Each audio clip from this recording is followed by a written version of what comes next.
Saya Juliandaria dengan NIM G1S1250057.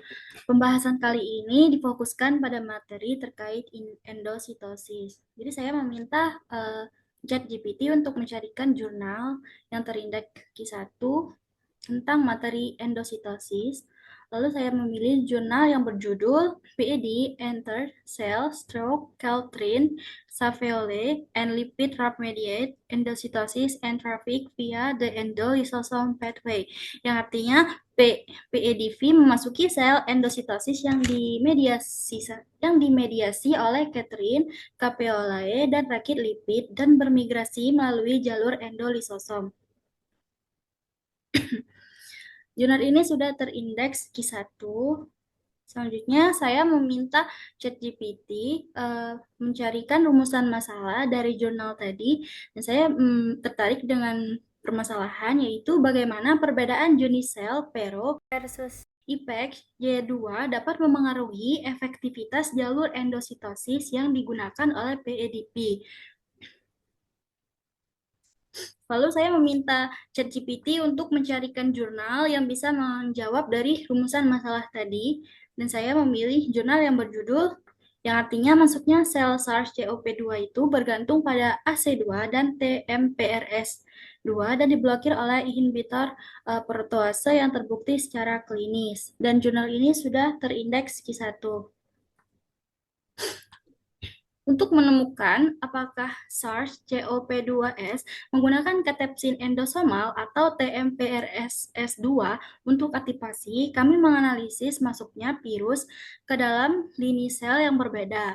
Pada sel Pero, masuknya virus dihambat secara kuat oleh inhibitor katepsin E64D, tetapi tidak oleh inhibitor TMPRSS2. Komostat mesylate yang menunjukkan ketergantungan pada katepsin endosomal. Sebaliknya, masuknya virus ke dalam sel SALU3 dihambat oleh komostat mesylate tetapi tidak terpengaruh oleh E64D yang menunjukkan bahwa pada sel-sel ini TMPRSS2 mempersiapkan SARS-CoV-2S untuk fusi di permukaan sel. Dengan demikian, pilihan jalur masuk ditentukan oleh ketersediaan protease di dalam sel inang.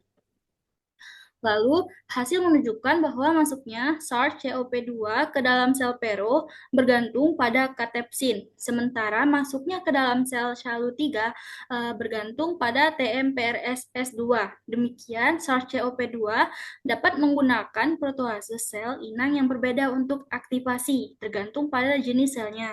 Hal ini sejalan dengan temuan sebelumnya untuk SARS-CoV-2, di mana jalur masuk juga ditentukan oleh ketersediaan protease sel inang.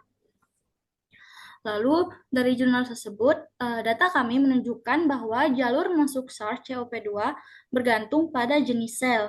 Pada sel yang tidak mengekspresikan TMPRSS2, jalur masuk SARS-CoV-2 bergantung pada katepsin endosomal dan sensitif terhadap inhibitor yang menargetkan protease tersebut. Sebaliknya, pada sel yang mengekspresikan TMPRSS2, jalur masuk virus dimediasi oleh fusi pada membran plasma, terlepas dari katepsin endosomal.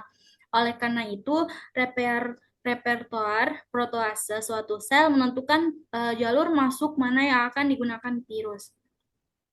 Kesimpulan dari rumusan masalah yang saya dapat dari jurnal tersebut adalah perbedaan jenis sel memengaruhi efektivitas jalur PEDP pada perosel. PEDP dapat menggunakan lebih dari satu jalur endositosis, yaitu Clathrin mediate endositosis atau CMA, dan Sapeolae mediate endositosis, sehingga proses infeksi lebih fleksibel. Sebaliknya, pada IPCJ2 cells, infeksi PEDP sangat bergantung pada Clathrin mediate endositosis. Hal ini menunjukkan bahwa karakteristik sel inang menunjukkan jalur masuk virus, dan Pero cells memberikan lebih banyak opsi dibandingkan IPCJ2 cells.